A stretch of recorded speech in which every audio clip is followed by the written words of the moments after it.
আমরা অনেক সময় একাকিত্বের ভয়ে ভুল মানুষের হাত ধরি, ভাবি একা থাকার চেয়ে বুঝি কারোর সাথে থাকা ভালো।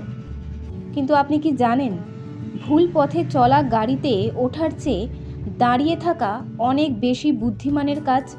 আচার্য প্রশান্ত বলছেন, একা থেকে যাওয়া অনেক ভালো। যদি আপনি সঠিক কোনো সঙ্গী না পান যে আপনাকে সত্যের দিকে বা উন্নতির দিকে নিয়ে যাবে, তবে প্রতীক্ষা করুন। সেই প্রতীক্ষাও এক ধরনের সাধনা। গন্তব্যে যাওয়ার জন্য যদি সঠিক দিশার গাড়ি না পাওয়া যায়, তবে ভুল দিশার গাড়িতে চড়ে বসবেন না। তার চেয়ে একা হেঁটে যাওয়া ভালো। সঙ্গী আমরা কেন খুঁজি? যাতে সে আমাদের গন্তব্যে পৌঁছতে সাহায্য করে। কিন্তু সঙ্গী যদি নিজেই বোঝা হয়ে দাঁড়ায়, তবে সেই সঙ্গ ত্যাগ করাই শ্রেয়। কাঁকড়া বিছা বা সাপের সঙ্গে বন্ধুত্ব করার চেয়ে একা থেকে যাওয়া অনেক বেশি নিরাপদ। এমন কোনো গাড়ি নিয়ে কি লাভ যাকে আপনাকেই ধাক্কা মেরে এগিয়ে নিয়ে যেতে হয়? তার চেয়ে নিজের পায়ে হাঁটা অনেক বেশি সম্মানের এবং শান্তির। মনে রাখবেন, একলা চলাই অনেক সময় ঈশ্বরের কাছাকাছি যাওয়ার শ্রেষ্ঠ পথ।